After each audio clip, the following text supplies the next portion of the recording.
Le potager a connu vendredi, il y a 10 jours, sa plus rude épreuve. La France a battu son record historique de chaleur, 45,9 degrés, c'est tout simplement hallucinant. Un taux d'humidité à 10%, quasi 50 degrés en plein soleil, et les conditions de vie deviennent quasiment insupportables. Le plus impressionnant à mes yeux a été les plants de courgettes qui se sont mis en mode zombie, les feuilles complètement laissées à l'abandon. Tout ça pour recentrer leur énergie sur les organes vitaux, sur leurs racines, essayer d'exposer le moins possible leur feuillage à cette température folle. Les plants de choux aussi étaient impressionnants à voir. Ils ont accepté de sacrifier leurs feuilles périphériques, de les laisser mourir. Tout ça pour recentrer leur énergie, pour recentrer l'humidité sur le cœur du plant. Les blettes ont mis complètement pied à terre, les fraisiers aussi. En fait, tous les plants les plus feuillus, les plus exposés à la chaleur étaient littéralement effondrés sur le sol. Pour l'anecdote, le stabilisateur que j'utilise pour que les images soient agréables, eh bien ce stabilisateur disjonctait toutes les 30 secondes, les moteurs grillaient littéralement au soleil. Dès le soir même, tous les plants s'étaient relevés et forcés de constater l'intelligence, la force de vivre du potager. Alors bien sûr, il reste quelques cicatrices de cette journée. Les choux ont bon nombre de feuilles qui sont grillées. Les plants les plus jeunes de haricots ont presque grillé entièrement au soleil. Quelques feuilles de courge, de courgettes ont elles aussi pris un bon coup de soleil, mais dans l'ensemble, aucun plant adulte du potager n'est mort.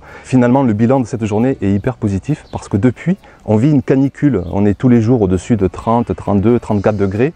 Et d'un côté, je trouve ça maintenant presque ridicule quand on a vécu 45-50 degrés en plein soleil. C'est fou comme on peut voir différemment une même réalité. Et j'ai bien l'impression que plus on a de confort dans notre vie, plus on s'attache à des difficultés qui n'en valent vraiment pas le coup. C'est toujours un grand moment de la saison, la dégustation des premières tomates cerises. Alors là, c'est la variété Peacevine. C'est une variété qui est très riche en vitamine C, une des variétés les plus riches. Et c'est une des variétés les plus riches aussi en acide aminé qu'on appelle gamma-butyrique. C'est un acide aminé qui est reconnu pour son côté apaisant. Alors ma foi, ça ne fera jamais trop de mal. Toujours un des plus grands, peut-être même le plus grand moment de bonheur de la saison, le fruit de tous les travaux de jardinier qu'on fait au potager.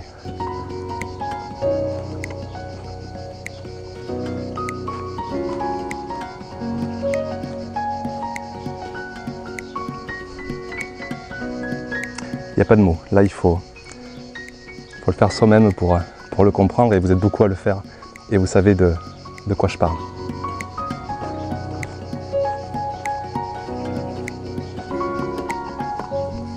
Chair de poule.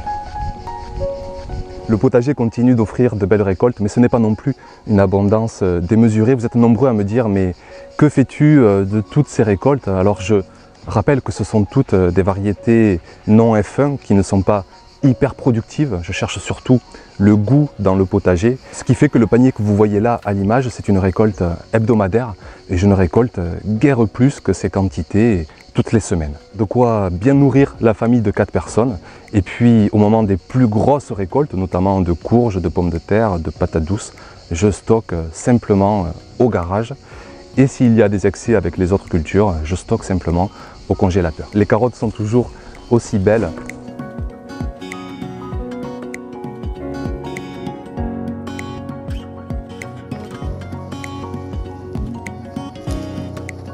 L'ail a très bien séché, vous imaginez, avec ce temps, et je commence à en faire des tresses. Alors ce ne sont pas vraiment des tresses, j'utilise des élastiques et je regroupe les têtes d'ail les unes avec les autres. Je continue de récolter tranquillement des oignons, ils sont vraiment bien jolis maintenant, les bulbes sont bien développés, et également quelques échalotes. Je continue aussi de récolter des pommes de terre, pas forcément parce qu'on en a besoin, les tiroirs sont déjà bien pleins, mais surtout pour libérer de la place. Le potager est encore plein à cette période et j'ai toujours l'envie de planter des nouveaux plants de courges, de courgettes, d'aubergines. Et pour ça, il faut que je libère de la place. Les plants de courgettes, même s'ils ont eu très chaud, continuent à être abondants. On en est déjà à plusieurs dizaines de kilos. En plus, j'en laisse quelques-unes bien grossir pour se faire des courgettes farcies, mais sinon j'essaie quand même de les cueillir petites, elles sont tellement meilleures, il n'y a aucune graine à l'intérieur, elles sont plus sucrées, plus tendres, c'est vraiment un vrai délice que les petites courgettes du potager, mais les grosses ont aussi leur utilité en cuisine. On commence à voir pointer les premières aubergines un peu partout dans le potager. L'aubergine est une culture qui adore la chaleur, qui adore le soleil. Si vous êtes dans le sud de la France, on pourra couper la tige principale au-dessus de la deuxième fleur. Vous allez avoir des rameaux latéraux qui vont se former, un peu comme les gourmands pour les tomates.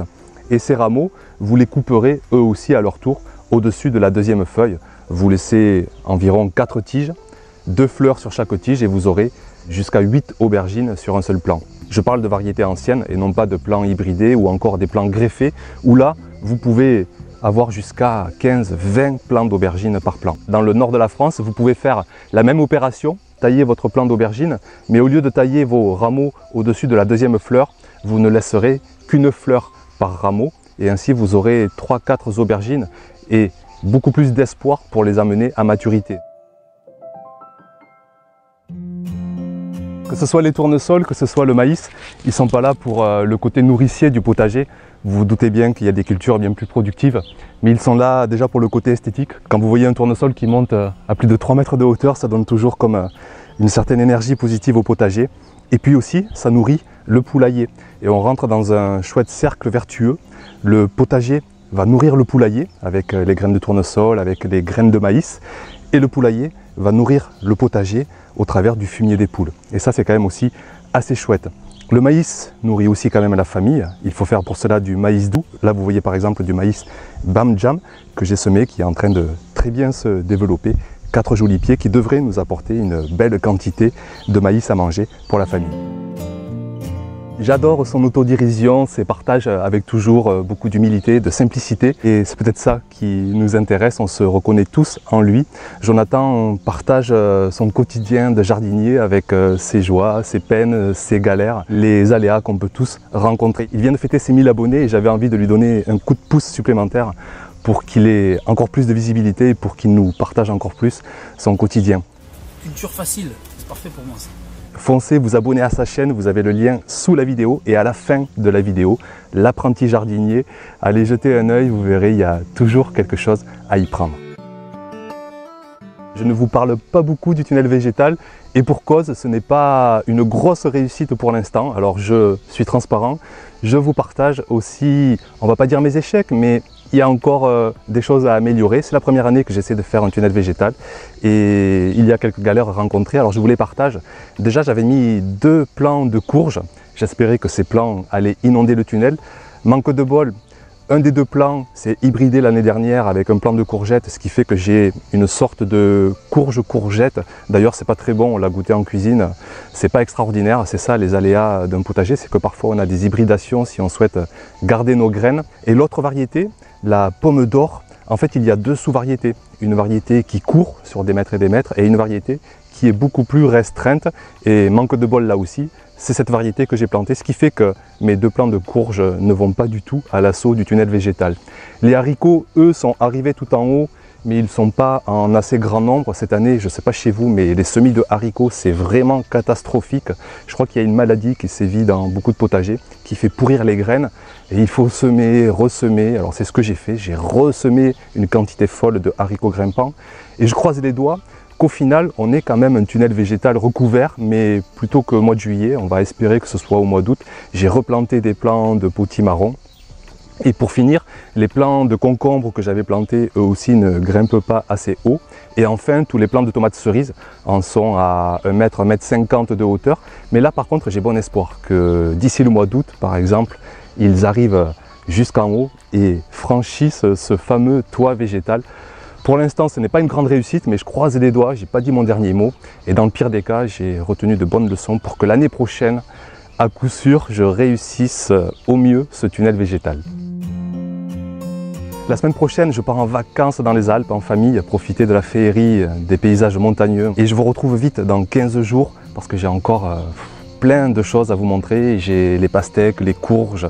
Chaque fois, je pense à vous les montrer, puis j'ai pas le temps. Passez un agréable début d'été, jardinez bien, portez-vous bien. Et puis à très vite pour un nouvel hebdo potager. Bye bye!